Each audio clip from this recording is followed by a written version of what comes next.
Hi అందరికీ నమస్తే అండి. గ్లోరియస్ వైఫ్ ఛానల్కి స్వాగతం. ఈరోజు మనం చేయబోతుంది దొండకాయ చట్నీ. దానికోసం ముందుగా స్టవ్ పైన కడాయి పెట్టుకొని అందులో ఒక 2 స్పూన్స్ దాకా ఆయిల్ వేసుకోవాలి.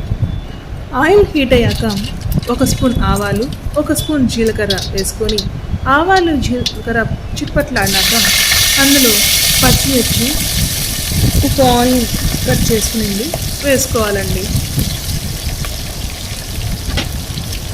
ఇవి కొంచెం రోస్ట్ అయ్యాక ఇందులో కొద్దిగా సాల్ట్ యాడ్ చేసుకోవాలి. అప్పుడే ఆనియన్స్ కొంచెం త్వరగా మగ్గుతాయి.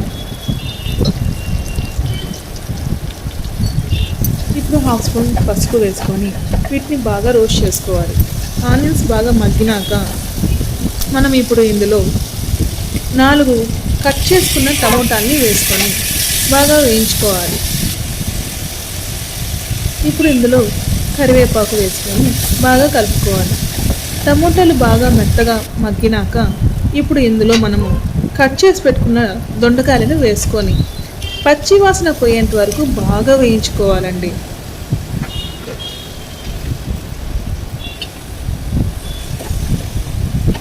మీడియం ఫ్లేమ్లో పెట్టుకొని అడుగు అంటకుండా అప్పుడప్పుడు మనము దొండకాయల్ని బాగా కలుపుకుంటూ ఉండాలి.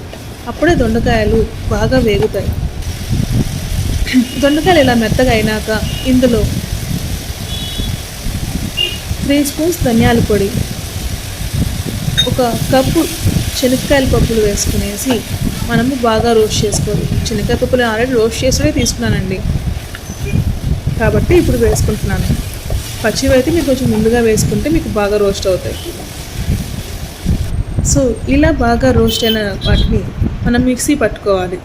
ఇప్పుడు విడిగా కడాయి పెట్టుకొని అందులో 1 స్పూన్ ఆయిల్ వేసుకొని ఇందులో 1 స్పూన్ జీలకర్ర, 1 స్పూన్ ఆవాలు, కొద్దిగా కరివేపాకు వేసుకొని వాడ్చుకోవాలి. ఈ తిరబాతును తీసుకెళ్ళి మనం మిక్సీకి పట్టుకున్న దొండకాయ పచ్చడిలో వేసుకొని బాగా మిక్స్ చేసుకోవాలి. అంతేనండి.